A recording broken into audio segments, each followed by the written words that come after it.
দূর থেকে দেখলে এটা মনে হবে যে একটি খড়ি রাখার ঘর, যেখানে রাখা হয়েছে কতগুলা খড়ি। আসলে মূলত এখানে কোনো খড়ি রাখা না, এখানে আল্লাহর সৃষ্টি সেরা জীব মানুষের ঘর, এবং এখানে একজন আল্লাহর বান্দা যিনি থাকেন।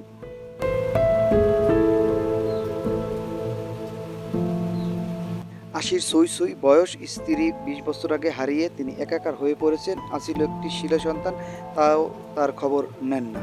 যে ছাপড়ার ভিতর তিনি থাকেন সেই ছাপড়ায় পানি পড়ে একটি হোগলা ছিল, সেই হোগলাটা ভিজে একাকার হয়ে যায়, এবং তিনি তার জীবনযাপন এতটাই করুণ যে যে ঘরে থাকে সেই ঘরের টুটা ফুটা দিয়ে বৃষ্টি পড়ে, অজরে বৃষ্টি পড়ে তার সমস্ত যে কাঁথা ছিল, বালিশ ছিল, সব ভিজে যায়, এবং তিনি অনাহারে প্রত্যেকটা রাত যেন তার একটি স্বপ্নের মতন কেটে যায়।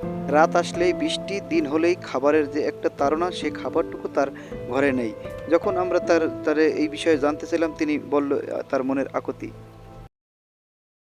আপনারা মনে ঘরটা একটু করিয়ে দেন, আমি থাকছি না, যে ঘরটা পানি পড়ে, এই ঘরটা দরকারই না, একটু আমি ঘরটা একটু দেখতে যাই।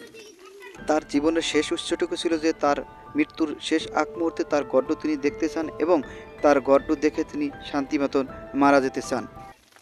আমার ঘরটা একটু করিয়ে দেন, আমি ঘরটা দেখতে একটু মরতে চাই। বয়সের ভারে পারে না কোনো কাজকাম করিতে, এখন শুধু নামাজ পড়েই তার দিন যাপন কাটে, এবং একবেলা খাবার হলে খায়, না হলে তিনি ওই রকমই শুয়ে থাকে। প্রত্যেক দিনটাই তার এরকম কাটে, হয়তো আল্লাহর কাছে চাওয়া ছাড়া আর কোনো উপায় তার নেই। এবং আমরা তাকে জানতে চাই আসলে আজকে কী রান্না করেছেন। তিনি এক কথাই বলল যে, দেখো আমার আজকে খাবারের কোনো কিছু ব্যবস্থা নেই, আল্লাহ পাক যদি আমার ভাগ্যে খাবার লেখে হয়তো খাবার আমার এক জায়গা থেকে হয়তো ব্যবস্থা হয়ে যাবে। আল্লাহর পর সবর্দ রেখে তিনি সেই কথাই বলেন, এবং আমরা দেখতে চাই এদিকে দেখাই তারে যে আসলে খাবারের আসলে মূলত কোনো কিছু নাই। আমরা এদিক ওদিক দেখলেও, ক্যামেরা ঘুরাইলেও আমরা দেখতে পাই যে আসলে খাবারের কোনো ব্যবস্থাই আজকে নাই, শুধু বাসনগুলো পড়ে রয়েছে, থালবাটি পড়ে রয়েছে, এটাই এখন তার বর্তমানে সম্বল।